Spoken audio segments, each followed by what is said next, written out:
Hello everyone and welcome to the first seminar of Schedule School. My name is Lois Norris. I am joined by Demi Newlove today, who is hosting with me, and Dan Herman. Just to explain a little bit about Schedule School for those of you who haven't seen it thus far, it is a free resource. It is hosted by junior practitioners like myself and Demi, and we are guided by senior practitioners, today Dan Herman. The purpose is effectively to take junior practitioners through schedules one step at a time, and we'll be covering various heads of loss from care and case management to loss of earnings. All of our webinars will be uploaded onto the website, so you can work your way through them at whichever pace you should choose. On the website, there are accompanying handouts and there will be slides available. Is that this is designed to be a resource of going back to basics as such. So whilst we will cover all of the generals, it should be said that there's always exceptions to the rule, and this is only designed to be guidance. It won't fit in every single case. I will hand over to my co-host Demi now, and we'll get started.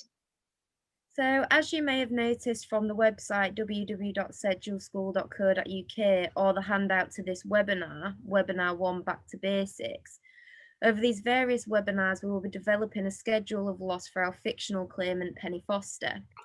The relevant facts of Penny's claim, which we will refer to throughout our seminars, are detailed on the mentioned resources. However, to briefly recap, Penny was involved in a road traffic accident, following which she was rendered paraplegic.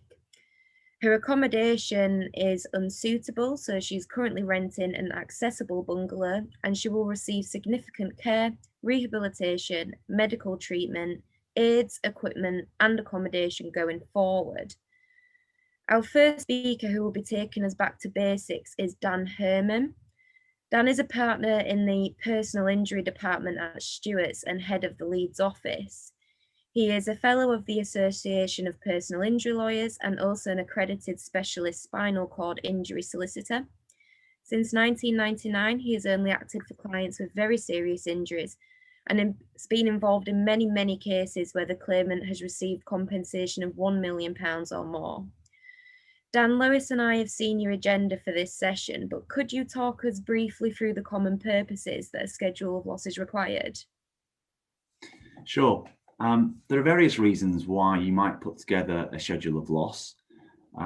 Obviously, if you're issuing proceedings, you're going to need a schedule to accompany the particulars of claim. In those circumstances, your schedule is probably going to be limited to some information about general damages and details in relation to past loss. You're probably not going to want to go into the future losses too much, because otherwise you'd risk unilaterally disclosing your expert evidence or revealing what it says. If you made an interim payment application, you'd want to convince the court the likely value of the claim, or at least the likely value of certain elements of the claim following Eales and Cobham. So again, you'd want to have past loss in there, you'd want to set out your accommodation claim, and you might want to set out other heads of loss projected 12 or 18 months forward until the likely date of trial. You might want to put together a schedule just for your own purposes. If you get an offer in on a case, Part 36 or otherwise, you might need to quickly value the case to be able to advise the client on the merits or otherwise of that offer. If you're engaged in ADR, whether it be a JSM, mediation, or some other form, you'll need to put together a schedule. In those circumstances, your schedule might be sort of a hybrid schedule come skeleton argument. You might be wanting to make various points in that without prejudice schedule to try and persuade the defendant of your position. And of course, you may well require, or you would require, a schedule for trial. That isn't going to be full of submissions and legal arguments. It's going to be restricted to the facts and the evidence, but that's the single most important document at trial. It's likely going to be the document that counsel directs the judge to read first of all in the reading list. And so it's a real opportunity for a claimant to set his or her stall out and impress upon the judge the nature of the case, the nature of the injuries that claimant has sustained, and the losses that are likely going to flow from it. Okay, thank you for that, Dan. So there are obviously two overarching points here. We're going to be painting two pictures. So we're looking at what would have happened if the accident hadn't occurred and what is going to happen now. Before starting to draft the schedule, it's really important to be in a good position, of reviewed all of the evidence. And from a paralegal point of view, I think it's really important to keep on top of incoming receipts, keeping an up-to-date cash reconciliation statement with rolling copies of the invoices and receipts. That means that drafting the schedule of loss isn't something that happens at a point of just before a JSM or at a point of just before trial. It's something that a paralegal can be working on from the beginning of the case, making sure that everything's prepared and available for when it's needed. It will make everything a lot easier when it comes down to it. Dan, would you be happy to take us through the math from here? Yeah, well, in terms of preparing for the schedule of loss, I mean, there are some points which might seem blindingly obvious, but you really do need to read all the quantum witness statements and all the expert reports. And as you're going through those witness statements and those expert reports, you're looking for certain milestones in the case. You're looking at what point, for example, the claimant might move home, or the claimant might want to start a family, how many children the claimant's going to look to have. You might want to look at where the claimant may have been promoted had they not been injured, or what would happen with their career when they would have moved house in the uninjured scenario. And equally, in the injured scenario, you need to be looking at what your experts are saying about what the future holds for the claimant. So that might be when they require certain types of equipment, or when their care regime is likely to increase in size and cost. So as you're reading through the witness statements and expert reports, constantly jotting down when these milestones are in the claimant's life, both in the uninjured scenario and in the injured scenario. You've also got to make sure you've got the right tools for the job. You don't actually need many things. You need this book, Facts and Figures, which always used to be red or yellow. It would change between the two. But this year, for some reason, they've decided to do it in silvery grey. If you're anything like me, you need a pen and paper, because you will be jotting lots of things down. Obviously, you need a calculator. And another resource that I definitely recommend, which I don't have on me because it's in the office, is a book called Personal Injury Schedules Calculating Damages, which is currently in its 4th edition. Its general editor is William Matamsea, QC, and one of my partners, Julian Chamberlain, also contributes to that. But it's a really excellent resource.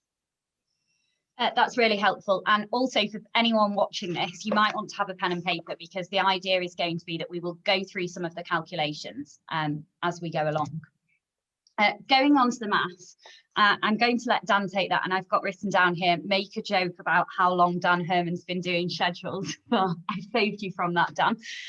How many years has it been, Dan, that you've been doing schedules, just to assist us? Just so you can take the mickey. 25 years. Oh, good. Okay, perfect. And that's why we are being guided through it today by Dan, because he has been doing them for such a long time. But one of the first things that you want to do when you're doing schedules is write down the key dates. And Dan's touched upon that just then. So if the accident had not have happened, and because of the accident, those key dates. So date of birth is obvious, date of accident, the date of service of proceedings, that's helpful for calculating interest on general damages. Well, not only helpful, it's essential.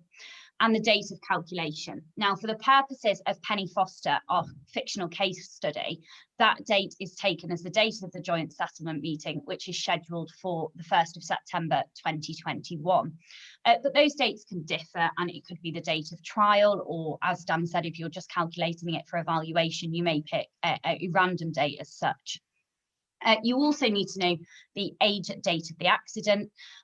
In relation to the exact date, age at the date of the accident, we can see here Penny is 35.82 years.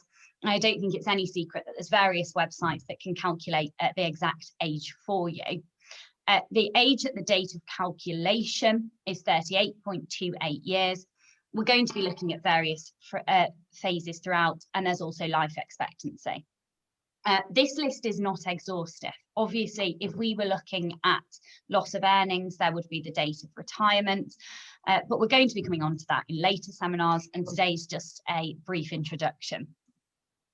So life expectancy is very important when drafting a schedule of loss. One of the largest parts of the schedule of loss is going to be Penny's future losses, which are calculated from the date of the calculation to the end of her life, in this case being 75.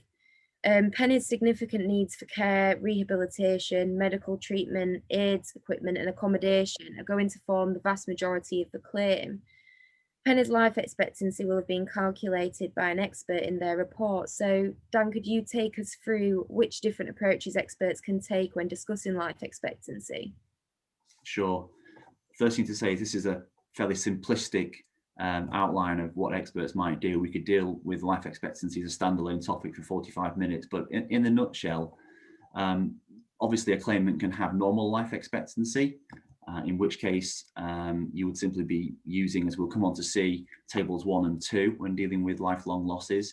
But generally speaking, in catastrophic injury cases involving brain injury, spinal cord injury, other forms of life-changing injuries, the claimant will have an atypical or an impaired life expectancy.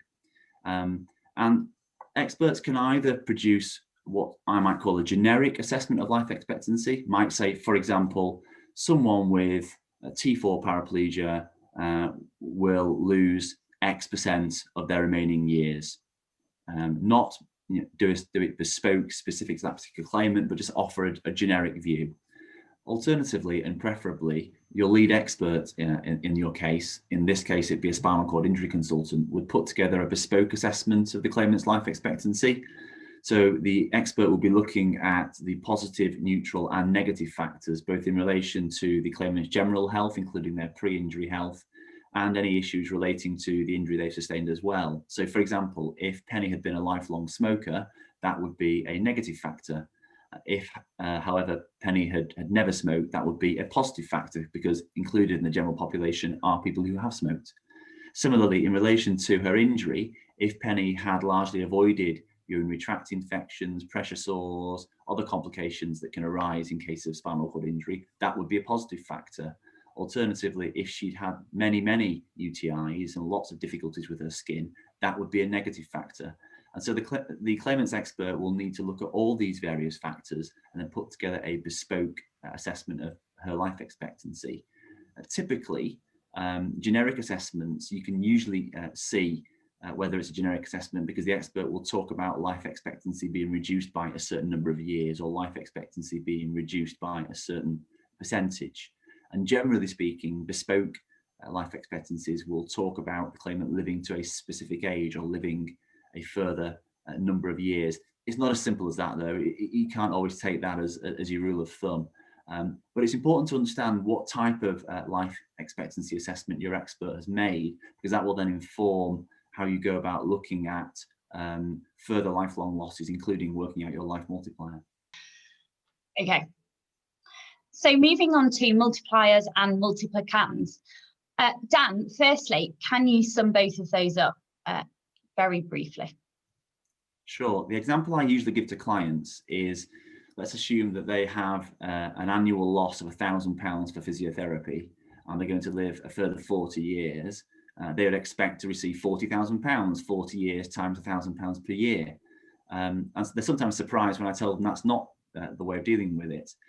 In actual fact, in the scenario I've just given you, 40 would be the multiplier, and £1,000 would be the multiplicands. The multiplicand is the annual loss, and the multiplier is whatever you multiply that by. However, unless the discount rate is 0%, and it's not far off 0% at the moment, you'd have to actually work out what the appropriate multiplier is going to be. And the way you do that is to, first of all, understand what the discount rate is. There's been lots of talk about the discount rate recently. It's currently minus 0.25%. What is the discount rate? Well, the discount rate is the assumed rate of return on the claimant's low-risk investments, taking into account inflation, tax, and expenses such as the cost of investment advice, the cost of changing funds, etc. From time to time, the Lord Chancellor sets that. It's most recently been set at minus 0.25%. So that's the rate we work with. And so we have just been speaking about the importance of life expectancy and the two different approaches, effectively generic or bespoke, that experts can take. Dan, how does the approach the expert dictate how you use the Ogden tables? Let's assume that the expert has taken what I've called a generic approach. So simply said, someone with a spinal cord injury such as Penny would expect to see a reduction in life expectancy of X% and hasn't made it specific to her and her particular circumstances. In that scenario, you would use table 2. So tables 1 and 2 are for lifelong losses, table 1 for males, table 2 for females. So let's, for the purposes of this simple example, assume that Penny is age 38 at the date of calculation. She won't be, she'll be 38.28, but we'll come on to that in a second. Let's also assume that her normal life expectancy is to age 88, but expert medical opinion says reduced by 13 years to age 75. What you would do in this scenario then is to artificially increase her age by 13 years, so add 13 to 38 to arrive at 51. You then turn to table 2 in the Ogden tables. You would look at the minus 0.25% column. You'd run your finger down that until you got to age 51, and you'd see there that the appropriate multiplier for lifelong losses was 37.96. That's how you'd arrive at your life multiplier with a generic assessment of life expectancy. And then we also have table 36. Can you explain how that ties in with the bespoke life expectancy assessment, as we're calling it, and how you would calculate that? And it's probably worth saying at this point, some of the tables we refer to today are available on the Ogden table, so you can get them online. Table A5, which we'll come on to, isn't. It's available in facts and figures, so it's helpful to have those in front of you if you do. But for now, looking at table 36, which is available online, Dan, talk us through the bespoke calculation. Sure. So table 36 is headed multipliers for pecuniary loss for term certain. It's table 36 in the 8th edition of the Ogden tables. You might see it referred to as table 28 because in previous editions it was table 28, but they've introduced some further tables. They've inserted them in between, so it's bumped it up to 36. So if you hear table 28, it's the same thing in previous editions. So this is not a table which is dealing with the lifelong losses of a male or a female. It's simply an actuarial table looking at losses for a term certain, for a specified period of time. So if your expert has put together a bespoke life expectancy, then the case law currently suggests that the more appropriate approach would be to look at table 36 when working out your life multiplier, rather than looking at table 1 or 2. Because if you look at table 1 or 2, you'll be double discounting. You've already discounted for mortality in your expert opinion, and you'd be discounting again further by looking at tables 1 and 2. Table 36 doesn't allow any risks of mortality. It's simply looking at what the actuarial numbers are for that particular period of time. So again, if we assume that the claimant will live to age 75 from the age of 38, that's a further 37 years. So again, table 36, minus 0.25%, run your finger down there until you get to 37 years, and you see the multiplier is 38.77. And you know there's quite a significant difference between the two multipliers.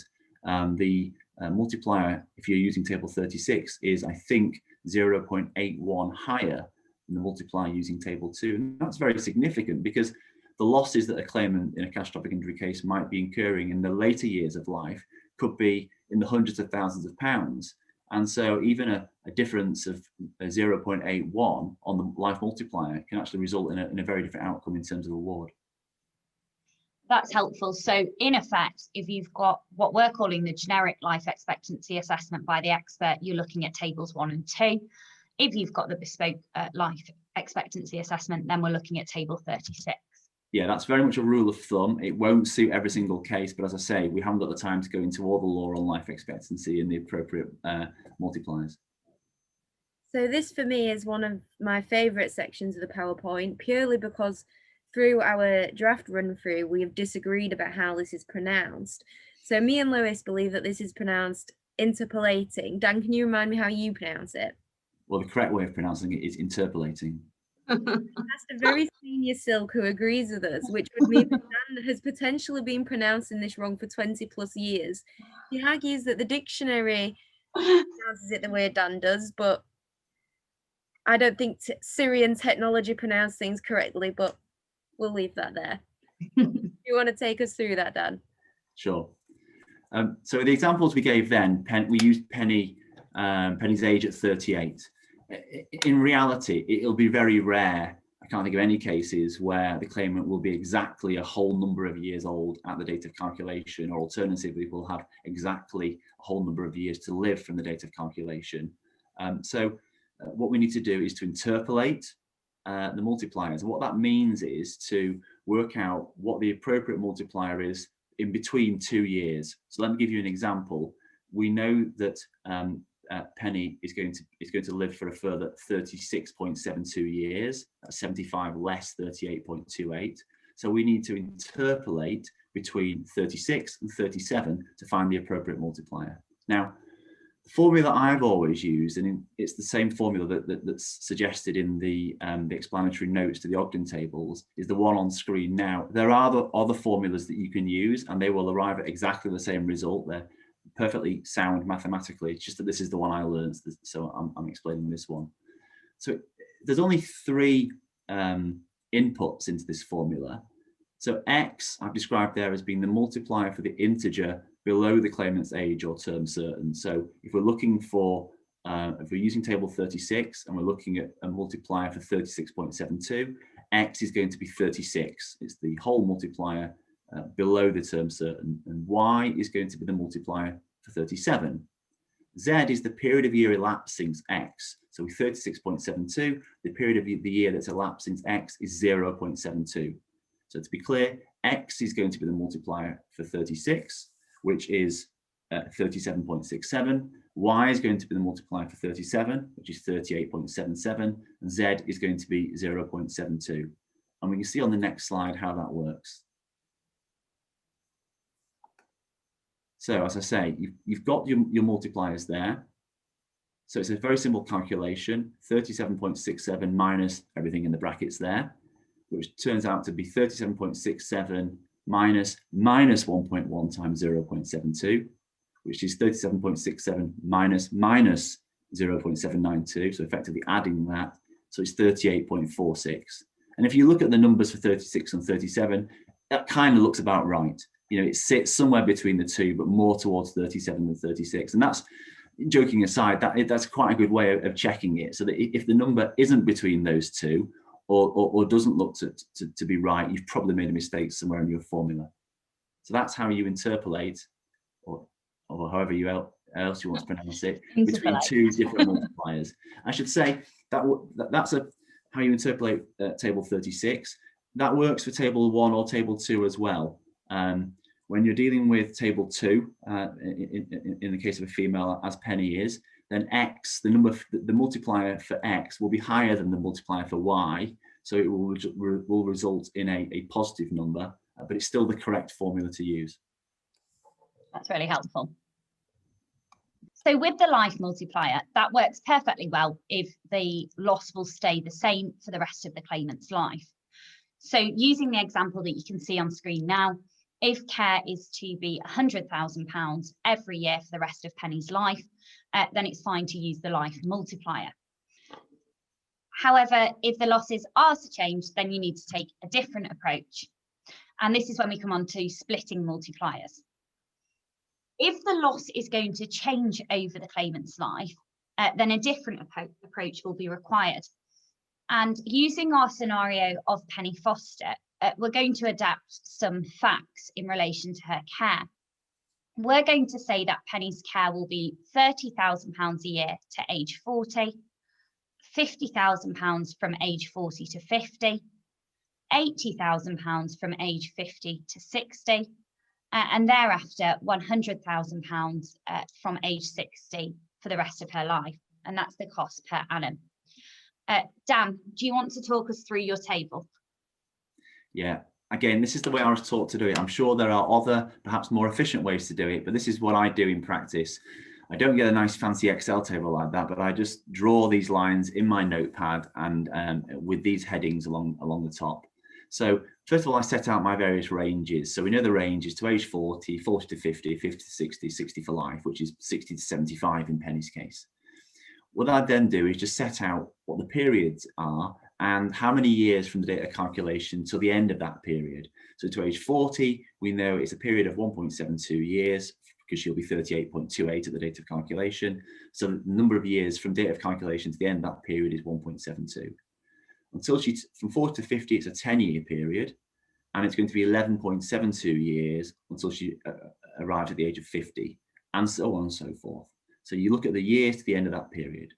The next thing to do is to, again, interpolate the multipliers for each period. So the first period is 1.72.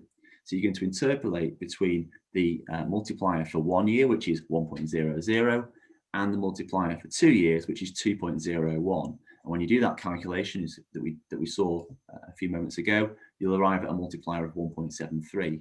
Similarly, with the next period, 11.72, you're going to interpolate between the multiplier for 11 years, which is 11.15, and the multiplier for 12 years, which is 12.18. And again, that arrives at 11.89, and so on and so forth. So you work out the multipliers for each period. Now, the next thing that you would then do is to split that multiplier. So we know that the multiplier to age 40 is 1.73. We know the multiplier to age 50 is 11.89. So the multiplier for the period from 40 to 50 is simply 11.89 minus 1.73, which is 10.16. Again, the multiplier to age 60 is 22.32. If you take off the multiplier to age 50, 11.89, you get the multiplier for that period from 50 to 60. Or alternatively, if you take off the split multiplier for 40 to 50 and to age 40, you'll still arrive at 10.43. And you do that for each period that you have there. And a good way of just checking you got it right is to add up the split multipliers. And split multipliers should be the same as your life multiplier, 38.46. If it's not, you've done a miscalculation somewhere. So it's a good way of checking that. So once you have your split multipliers, you can then pencil in your annual losses for each period. And then, of course, by multiplying the annual loss by the split multiplier for each period, you arrive at the claim for care for that period. You tot it all up and you arrive at the total claim for care. Thanks, that's done. So if you're trying it at home, you might want to go back through that and go to the tables and you'll be able to check that it's right, because it should add up to 38.46. Thank you, Lois and Dan. So as we've just seen with care, the multiplicand does not need to be the same, but the loss needs to be ongoing and continuous. The scenario here, just to explain, if the client is not going to buy an item for 20 years' time, the vehicle costs £50,000, for example. If the claimant simply receives this £50,000 at the date of the settlement, then unless the discount rate is 0%, the claimant is going to be undercompensated if the discount rate is negative, or overcompensated if the discount rate is positive. So this used to be called discount for accelerated receipt, but now in the days of the negative discount rate, it is known as credit for accelerated receipt. In short, Penny would be undercompensated in this scenario. Everything we are saying about interpolation, should it be splitting and so forth, only matters if the discount rate is something other than 0%. 0% makes it very easy, and we are very close to 0% at minus 0.25%. But if it's not 0%, then it's less obvious. In practice then, Dan, using this vehicle as an example, how would you go about calculating the sum the claimant should receive now to reflect the fact that she is going to incur a loss of £50,000 in 20 years' time? We move to a new table. So unfortunately, this table is not available free of charge on the government website, but as I say, it is in facts and figures. It's table A5, which is at page 39 of facts and figures. And if you happen to have that in front of you, it looks like this. You can see that. And what this does, if you look at the column furthest to the left, which is headed single payment, it tells you what the factor is to apply to the capital sum to acknowledge the fact that it's being received early. So in the scenario that Demi's just outlined, if the claimant's going to buy a vehicle costing £50,000 in 20 years' time, you need to look at table A5, run your finger down to year 20, and you see the factor there is 1.051. So if you multiply £50,000 by 1.051, you arrive at a figure of £52,550, and that is the appropriate sum to be claimed at the date of calculation for a capital sum of £50,000 to be incurred in 20 years' time. And what you'll find is over the whole schedule, there'll be lots of individual items which might not be required for some time. So, for example, the claimant might not need a particular piece of equipment until they are less able some years further down the line. And so you need to give credit for that accelerated receipt. Thanks, Dan. And now dealing with replacement factors. Taking the example that is on screen, if we are to assume Penny needs a new wheelchair, which costs £3,000 every 3 years, then we need to look at replacement factors. And our giant wrong stamp that is displaying on the screen now is to explain what you shouldn't do in this scenario. So if we are to see that Penny needs a wheelchair every 3 years, costing £3,000, then at first blush, what you might want to do is say, well, that's £1,000 every year, and take the life multiplier of 38.46, and you get to a figure of £38,460. That isn't the way to calculate it properly. It's fair to say, I think, that is sometimes done in care reports, for example, or expert reports, because they might think £3,000 every 3 years, so we'll break it down. And certainly, it may be that if you're going through a report quickly, that might be a way to do it. But when you're calculating it manually, that isn't the proper way to work it out. And Dan, you're going to explain how you do work it out if you have that scenario. Yeah, so in the scenario that we just talked about, it isn't an ongoing continuous loss spread over 3 years. It's a single expense of £3,000 at the end of year 3, and another single £3,000 being spent at the end of year 6, end of year 9, and end of year 12, and so on and so forth. So it's not a linear spend as it would be using a life multiplier. So again, we use table A5, the multipliers for fixed periods and at intervals. So what I do when I know my life expectancy, we know in this case that Penny is estimated to live for a further 36.72 years. So that's what I literally do. I get my ruler, I get table A5, I look where the year 36 is, because she's not going to make it, unfortunately, to year 37. I put my ruler under 36. I'm trying to show you, not the easiest thing to do. And I can see there all my various replacement factors. So my replacement factor, if something is renewed every 1 year, for example, a car insurance premium, is going to be 37.72. For 2 years, 18.88, 3 years, 12.60, 4 years, 9.47, and so on and so forth. So different items of equipment might need to be replaced at different replacement factors. A wheelchair might be 3 years, a car might be 5 years, a specialist bath might be 15 years. So you're looking at all your different pieces of equipment and you're looking at the appropriate replacement factor. So if we use table A5, so what we're actually going to do now is to say, well, the replacement factor for 3 years for someone who lives a further 36.72 years is 12.6. Now, as I said before, that assumes a purchase at the end of year 3, year 6, year 9, and so forth. If the claimant also requires an immediate purchase, she needs her wheelchair for the first 3-year period before she buys her first replacement, you add 1 to that. So you'd arrive at 13.60. So 13.60 times the £3,000 capital cost is £40,800. And you will see that's quite a bit more than it would be if you simply applied a life multiplier. It may not be a huge amount for this one item, but if you think about all the numbers, all the items of equipment a claimant might be required over the course of their lifetime, the difference can really add up. And so it's important that you use the correct methodology. Perfect. So calculators down, we have now done all of the maths. That might feel like we've gone through that fairly quickly. 2 things: you can take it at your own pace with our worksheets and going through the slide. And the second thing to say is that lots of these will come up again through the next webinars. For example, our next seminar will be care and case management. And obviously, some of what we've just learned is going to come in again. So now moving on finally to some more generic points. So the format of how you do your schedule. Should you be doing it in Word? Should you be doing it in Excel? or should you be using bespoke software? And I think it's fair to say that the opinion we all had is there's no, hard and fast rule as to how you should do it. Dan, would that be a fair assessment? I think so. I mean, I always used to do my schedules in Word because I was pretty IT, pretty poor at IT.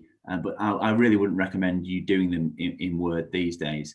I think really the choice is between doing them in Excel or using bespoke software. We know that there is bespoke software that's available now, and why wouldn't you use it in a sense if it's going to make it easier? I still think it's important though to understand the methodology and the math that underpins that software, because you can spot mistakes then either in your own schedule, or you can spot mistakes that your opponent might have made in their counter schedule.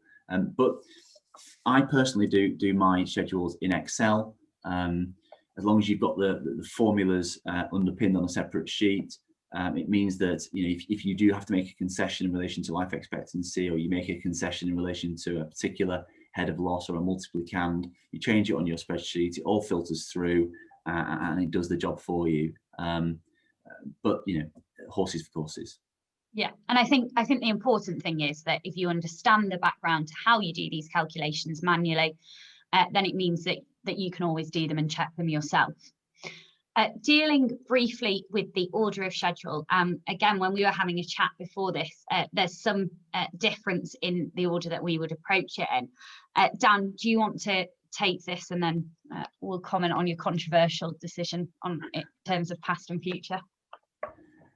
Sure. Well, I mean, there's no hard and fast rule here, is the first thing to say. The most important thing is that the schedule is set out in a way that's going to make it easy to understand. It's going to make it easily digestible for the judge. Ultimately, that's your audience, isn't it? So what I would generally do is start with a summary, which would set out all the various heads of loss. So the award for general damages, usually PSLA, the various past losses, interest on past losses, future losses, and then give credit for any interim payments that have been received to date. I'd follow that with all the essential data that we've talked about. So that's going to be all the key dates, all the key facts. It's going to be all the various multipliers. It's going to be your replacement factors, etc. I then set out the background. This is a real opportunity here for a claimant to speak directly to a judge.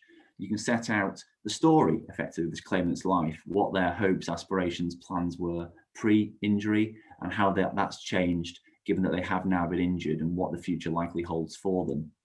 Now, this is the controversial bit. With the individual heads of loss, whether that be earnings, care, accommodation, aids and equipment, etc., my preference, and I know I'm very much in the minority, my preference is to set out past and future losses back to back for each head of loss. I just think it's a very easy way to present it to a judge. You deal with a past loss of earnings, you go straight into future loss of earnings. Otherwise, a judge is looking at a past loss of earnings, and then 20 pages later, after reading about all the other heads of past loss, they get to future loss of earnings. It's a style thing. I do it that way. I still set it out grouped as past and future in the summary, but I think in terms of telling the story and the narrative, it's easier to deal with it that way. And in particular, in relation to accommodation claims, that doesn't lend itself neatly to splitting between past and future losses. Then you deal with interest and you deal with your appendices. I really would say that people should really make use of appendices. One of the worst things in the world is to see a schedule which includes every single invoice for cognitive behavioral therapy or physiotherapy or occupational therapy set out there. Often, dozens and dozens, if not hundreds of sessions of physiotherapy all set out in the main body of the schedule. You don't need to do that. The claimant has undergone X number of sessions of physiotherapy between X date and Y date. The total cost is Z. Further details to be found in the appendix, and then deal with all that later on. The judge doesn't want to read all that. I know you've got a different view, Lois, in terms of the order in which things should be set out. Indeed, but as Dan says, there's no hard and fast rule. If you find it better to put past losses first and deal with future losses later, then that's fine. As Dan says, the important thing is that the summary contains both in a way that's accessible. Dealing briefly with the form of award, Dan. Yeah. Again, the schedule is about putting your best foot forward. If you've got a claimant who is absolutely adamant that they want periodical payments for certain heads of future loss, typically future care and case management, for example, why express that in your schedule as a capital sum? You should express it simply as a periodical payment. Make it absolutely clear, both to the defendant and the judge, that that is that's the claimant's wish. That's how the claimant intends to take her damages, and so that's the way to present it. Alternatively, if the claimant doesn't have a fixed view, you may want to set out both the capital sum calculation and how it would be set out as periodical payments as well. We skipped over content just before, and just a very quick point to make, which is this: in the same way that we're all taught not to plead the law in a particular claim, you really shouldn't be making sort of legal argument in the schedule. I'm very much of the view that the schedule should be restricted to the facts and the evidence. So of course you need to refer to the witness statements and refer to the expert evidence. You may want to quote certain sections of the expert evidence in the narrative of your schedule. You may want to put footnotes in to take the judge to particular pages within the trial bundle where an item might be found. But what you don't want to do is to start making legal arguments and submissions, maybe in a without prejudice schedule for a JSN, but certainly not for a trial schedule. Perfect. So leading on to our final points today, as we say, hopefully we've just given you a brief introduction. But our final points, Dan, do you want to take these? Because these were your 3 bullet points in relation to the final points to leave with. Yeah, I mean, schedules are about the math. They are about the numbers, but it's more than that. It's about the story. And if you can properly tell the story about this particular claimant, to explain to a judge why she needs a certain level of care, why she needs certain types of equipment, to explain to a judge how how her career would have progressed had it not been for the accident, and how that career progression has been affected by the accident, then that will help. I don't think that it should be an essay. I don't think you should be given over to lots of narrative, but the right amount of narrative, the right balance between narrative and figures is of crucial importance. As I've said, it should be evidence-based. Every single number, every single figure in your schedule should be supported by evidence, either lay evidence or expert evidence, or in the ideal world, both. That you shouldn't be making things up along the way and sticking numbers in that you think might be about right. And the final thing to say is that schedules should be internally consistent. This is one of my real bugbears with schedules that I see, and counter schedules as well. Too often you see people trying to maximize certain heads of loss without thinking about whether it is internally consistent. Say, for example, a claimant might say, I would have earned huge amounts of money had I not been injured, so as to make the loss of earnings claim as high as possible. But at the same time suggest that they would have lived in a very, very small property to make the accommodation claim now as high as it can be. The reality is the judge will probably think that someone earning a very high salary will probably, but not always, live in a pretty nice property. And so it's important to make sure that the schedule and the counter schedule, if you're acting for defendants, is internally consistent. But otherwise, you're just setting yourself up for a fall. Perfect. Well, hopefully that has been useful to you all. This was our introduction back to basics. The next seminar will cover care and case management. So we will be using some of the things we've learned today, but also expanding upon that, particularly in regards to care and case management. Thank you to Daniel for being our speaker today. Thank you, Demi, for hosting with me. And hopefully we'll see you all at our next seminar. If you do want to submit any questions about what you've watched today, if there's anything in particular that has confused you, I'm on LinkedIn, and also myself and Demi are on Twitter. Please do get in touch with us by direct message, and we will try and incorporate it into the beginning of the next session. All right, thank you very much. Thank you. Bye.